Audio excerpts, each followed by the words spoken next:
Because that was Putin's little speech for his justification. Doesn't That this was a sound, scary one, right? this Interesting. sounds interesting. Yeah. Because he's saying, well, the Ukrainian people are genociding, right? It's genocide of the Russian people. And that's so we need to go rescue the Russian people that's a trigger from word the too. Ukrainian government. Yeah. Because they are horrible, their dictatorship, it's Holocaust all over. Is there any what? Is there any evidence to that? No. There isn't. There Okay. isn't. And I was listening to I was watching this video. Like, it explains how the messaging that Russians are getting in the country is totally different from absolutely. what everyone else is getting. Propaganda. Yeah, and you probably have most of them actually disagreeing with the conflict, but they can't voice their opinions out because they can't. it's a total dictatorship. Welcome to communism. Yeah. Right? Welcome to communism. So you had the protesters, the Russian citizens protesting in the streets, and they're being hauled away. Yeah. Blah blah blah. I know people make ties of that with Trudeau and whatever. Oh, because it's kind of tough too. Yeah, well, because of pulling the people out. But let's face yeah. it, they were there for about 3 weeks before that happened. These guys are done instantaneously. Yeah. They didn't even get a day to do it. So that's different. But anyways, we won't go down that road. But the thing is, Putin thing about, justified because we're going to rescue his people. Yeah. That's exactly what Hitler said. Exactly the same, right? It's exactly the same. That the Jews are a problem in Europe. You see, they are destroying the German people. They're destroying our economy and our way of life and our culture and all this kind of stuff. And so the Jews are the problem. And we need to eradicate this problem. And so he got people to believe because he was such an orator. Right? It's very interesting and sad. Every genocide always began as a preventative measure against Rwanda, the other side. Serbia, Croatia, attacking. absolutely, everything. And there's wars going on. It's not just Russia and Ukraine right now. Yeah. But still got the thing with Syria and Middle East. It's always going on, right? Even in Ethiopia as well. Ethiopia, those things haven't gone. So it's away. everywhere, right? But people keep justifying themselves. Their efforts is the rescuing effort, the liberation. They're the saviors. Liberation movement. Well, to liberate the freedom, right? Now, you go back to Revelation 12. That's exactly what Satan said. Revelation 12, when he was kicked out, that God is preventing them from freedom. The angels from their freedom. That these laws are binding and exact, and then that was the argument for Adam and Eve as well. So what he took in Revelation 12, he came down, he was cast down to earth, and he took it to Genesis chapter 3. God knows that if you eat of this tree, you will know good and evil and become just like gods, right? So he is restraining you from having complete freedom. So the freedom that he says you have right now is false, and this is propaganda. Okay, this is propaganda. And so he got Adam and Eve to believe. He got 1/3 of the angels believe. Hitler got,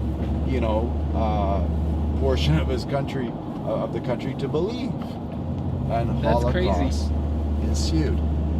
So how does this play out with Bible prophecy and the last days? Well, Matthew 24 always talks about the wars, right? Wars and nation upon nation, warring against each other, and these are the rumors. The rumors of wars and the wars that you see. So this all just goes into it. Yeah. So you're always going to have these wars on planet Earth. But let's look at the bigger picture, what this does. Okay. In light of everything that we have seen before in the last couple of years, I'm going to try to drive, talk, and try to get to the other lane, or else we miss the turn.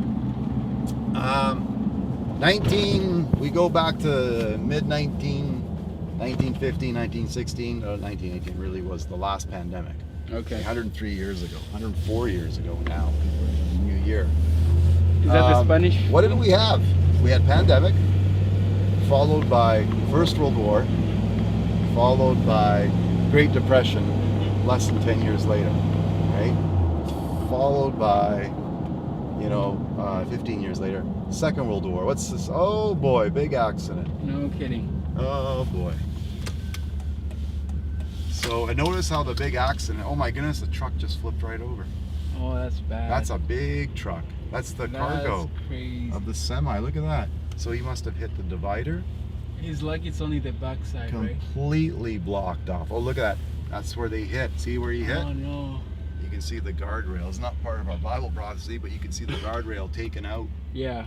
So he must have been flying, because that means his back high end. Speed, right? Yeah, high speed. His and then the end back flipped sleep out. the other side. So how does that affect everybody? Look, it stops all traffic. So what does this happen? What does this kind of relate to our time? Yeah.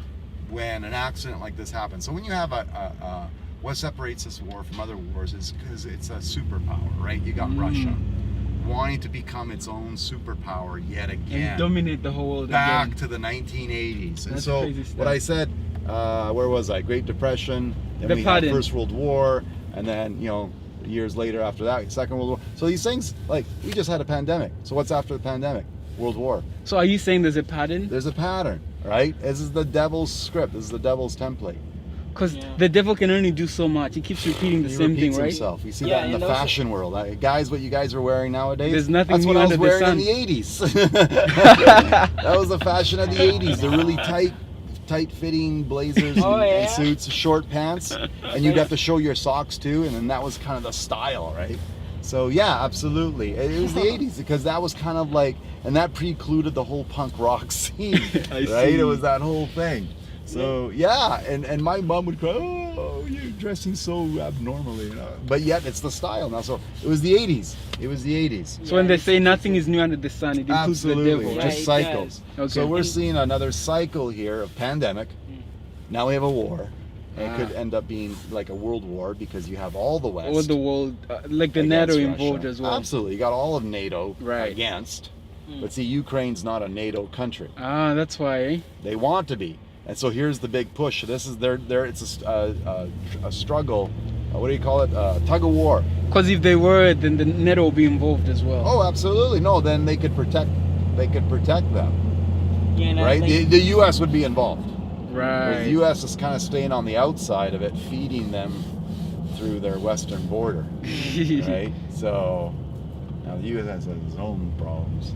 Yeah, no, like doing this. I also see, like, as you were saying, nothing new under the sun. There's these, like, two historians that are actually looking at history, like the patterns of every revolution that ever took place since, like, human civilization. And there's always a pattern, like, after every, like, I think it's 25 years or so. No, not 25. It's more than that. But like, there's always like a shift, like a turning of things, where there's like a new way of life, where there's like a war or something really bad happens, and it changes everything. And we are like in that kind of time. And also, like, looking at it from a Bible, like Bible prophecy perspective, we know that the main goal is to cause chaos, and in causing chaos, come up with a solution. That's how Satan works, right? And as we see, like with the pandemic, honestly, although it was, I don't believe it was planned or anything like that, but it definitely gave governments around the world more power to be able to break through individual rights for the sake of the collective. They can test a lot of things. Yeah, for the sake even of this emergency. Dry run, eh? Yeah, that. It's never been enacted. It's never been enacted, and it's since its creation. Yeah, it's for. Now the good thing is that they revoked it. Yeah, quickly, good but thing. Still, it's there. It's there. And now we know. got to see what it's like to have your assets frozen. That you're not able to Sure, access move your that bank side. account and all that. So you can see that when push comes to shove, and as advanced, we're always looking down the road to Sunday law and all this kind of stuff. You can see how things are easily set up to prevent movements and to prevent, funding of whatever. You can, and then we're going to be totally reliant upon God. And it's a good thing. To me, it's a good thing because it's like a training ground for us to realize that this is not our home. It's like Lot's wife. When she left Sodom and Gomorrah, she turned back, always having that hand in that material life. And God says, whose inscription is upon this coin? Then give unto Caesar what is Caesar's, give unto God what is God's. Right? And so they cannot freeze our spiritual assets. but they cannot touch our faith. our spiritual relationship with Jesus Christ. They could touch all the material things. All the Caesar stuff. And the fact they can even destroy us and kill us. Yeah. But that's only the physical. It's Christ that says that in the resurrection of life, and I will raise you up on the last day. So, they don't have control of that either. So we can see that these things are good for training grounds for us to let go of things that maybe we have a hand on, and not become like Lot's wife. Lot's wife did not know of herself until she was put in that situation. And she looked back, right? Yeah, so true. Well, so back to Russia. Oh, yeah. Is Russia in Bible prophecy? It's always in Bible prophecy. Yeah, it is. Because in Daniel chapter 2, read that. You know, move that side. For real? Yeah. In Daniel chapter 2, read that the toes, it's iron mixed with clay. They'll try to unite, but they won't be able to. And what I think is you can, for me, it's just a personal, it's kind of like an opinion because I'm not really sure, but COVID-19 has, let's say, allowed the government to be able to easily take control of people's rights, individually, right? Freeze yourself, they can do that, literally just make you do things that you are not, that you don't want to do. Against your will? Against your will, for the sake of the common good. Now, I think what this conflict might help them to do is give them the power to be able to break through a nation's right, an entire nation's rights, and bring it down basically for the sake of the collective good. Wait, do you get what I mean? What do you mean? Through the sanctions and all that. Through the sanctions and all that. Oh, they can literally. Yeah, I know, right? Now you have NATO, actually the US, trying to pose sanctions on Russia, and actually but then Europe is kind of stepping in saying no. Isn't that crazy? If they can we do that, because when here's the thing with that. That's been done before when they even invaded Afghanistan and sent Olympic committees. These things have all done before, but they never hurt the leadership. It just hurts the people. Yeah, that's the sad thing. And that's the sad thing. These guys have, they have suffer? Billions of dollars in their reserve. I know the people don't really suffer. The presidents, I mean. But the people, if they don't have an economy, they'll suffer. They suffer if they can't get their job going, or people don't have money to spend, and because of the sanctions and stuff. They're the citizens will suffer. You think Putin cares about his citizens and all that? It's a communist regime, Yeah. Well, they might not say, communist. It is. It always, just because you liberate Soviet Union is no longer Soviet Union. It's still based on communist. The principles are still the same. Still, you can't say things, you can't do things, whatever. So it's all there. But the big thing here is that how that affects world economy. Yeah.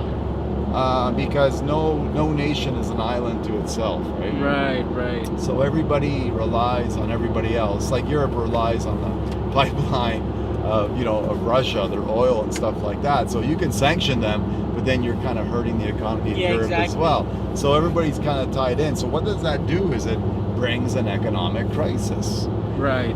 What happened?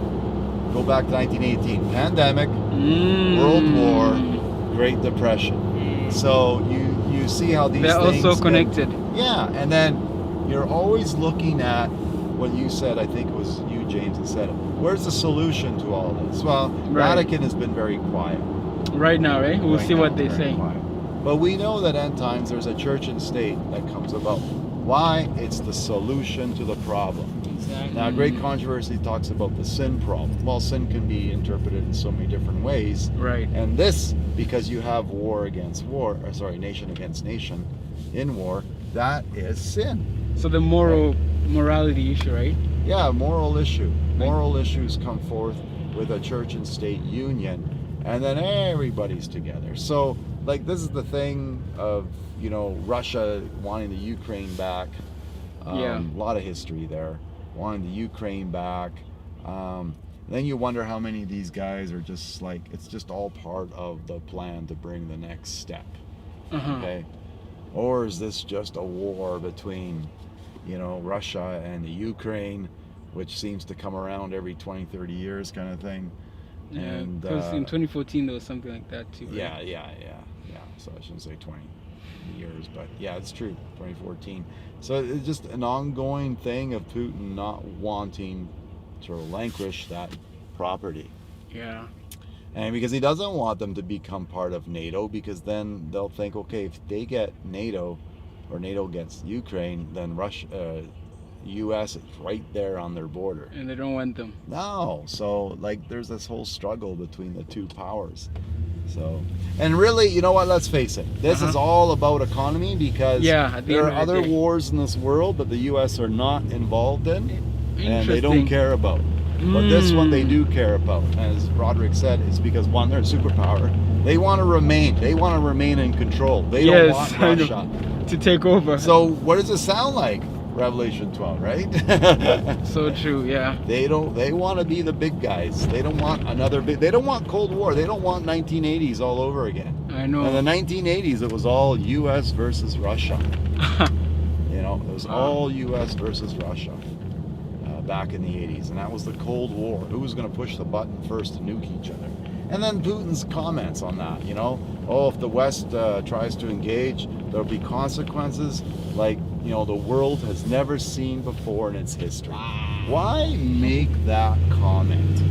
Yeah. You're like a Hitler. Now you're like Satan of Revelation 12. Like, now that's just nuts.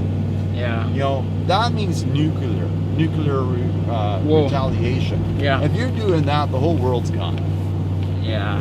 Because now the arsenal there, why even have these weapons? Because you can't really use them. Because when you use them, everybody dies. Yeah. You know? Yeah, I feel like they might even go back. You're going to nuke the U.S. and you think it's over? No. Right? Like, oh, the U.S. and North America is all gone. And what? Then that just comes on over. Goes across the Atlantic, right? Yeah. Goes across the Atlantic, or actually goes across the Pacific. Goes across the Pacific. I'm going right to the left. Goes across the Pacific, and all that stuff just ends up in your house. You know? And don't you think, like, once you push the button to nuke, the Americans aren't going to push the button to nuke you, and then you're both gone. Right? Within a few hours, you're both gone. Or they intercepted or something like that. Nah. They right? can't. It's still going to have fallout. You're still going to have radioactive fallout. Chernobyl's never recovered. People are sick there, right? In Japan, right? Yeah, no, Chernobyl in Russia. When another. I believe it was 1984 when they had a big meltdown. Yeah, and we could talk about Japan and how the effects are there. But I think I don't think it's out of, like, we shouldn't take it out of a picture that nuclear war could actually take place right now. It could. Why not? It could, and it would be after it, although it would be very devastating, it could be a good reason, something that really brings people together. To positively. The threat of it. But remember, there's got to be a solution. So church and state always has to come back to church. Yeah, it's going to come back. Always has to come back to Vatican, and the beast power and the false prophet getting it together, coming together with the solution. And and it could be, because I know people used to talk about, and I don't know if this is a spirit of prophecy, right? I remember there was a person, Marvin Moore. He wrote a book. Back in the 1990s, and Marvin Moore was one of those Signs of the Times publisher. Okay. And he had his book about what about asteroids. And so basically his idea was that he saw some E.G. White quotes where kind of is it talking about asteroids, but there was a threat to planet Earth. Okay. And the threat to planet Earth, because of, let's just call them asteroids. Yeah. Okay. Threats to planet Earth. Cause the people to unite. Exactly. Okay.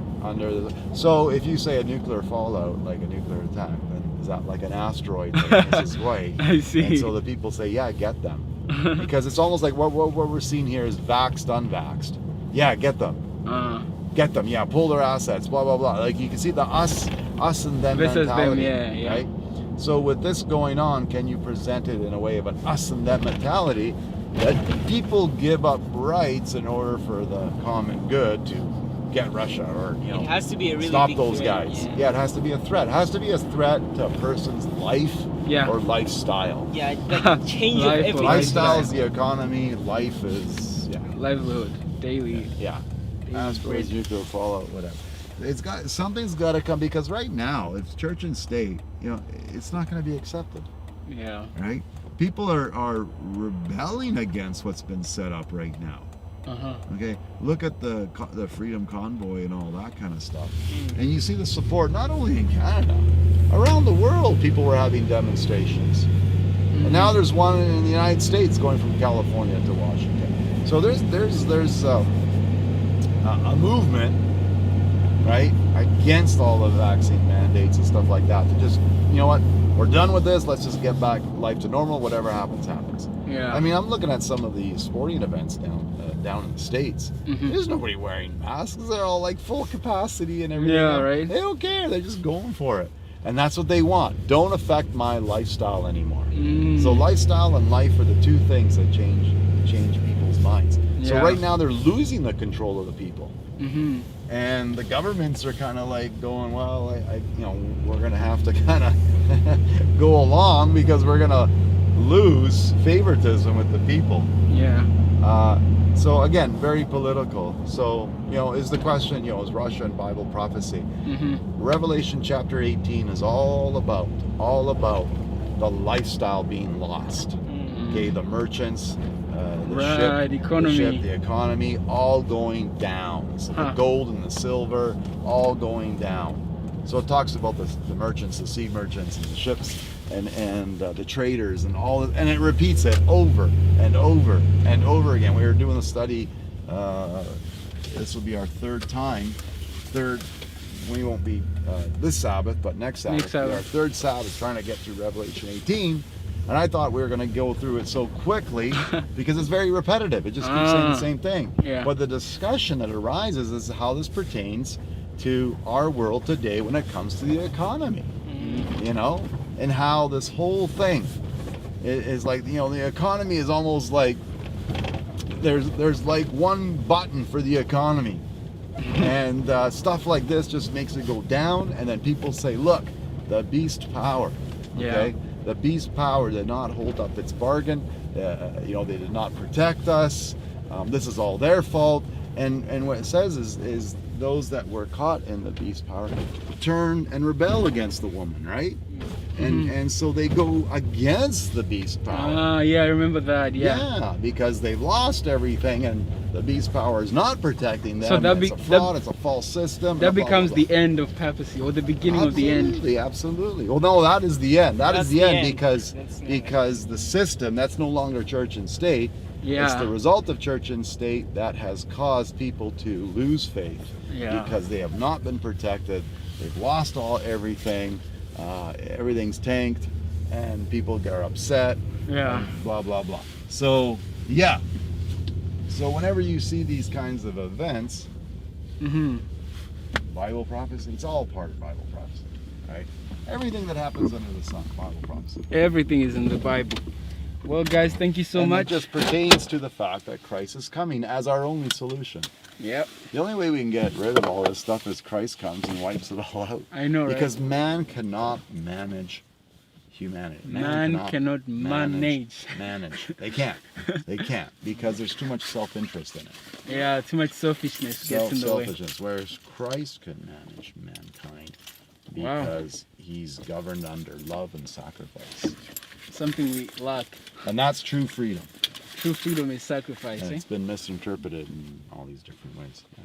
All right, let's go to church. All right, thank you guys. Thanks for watching. See you next time. Bye.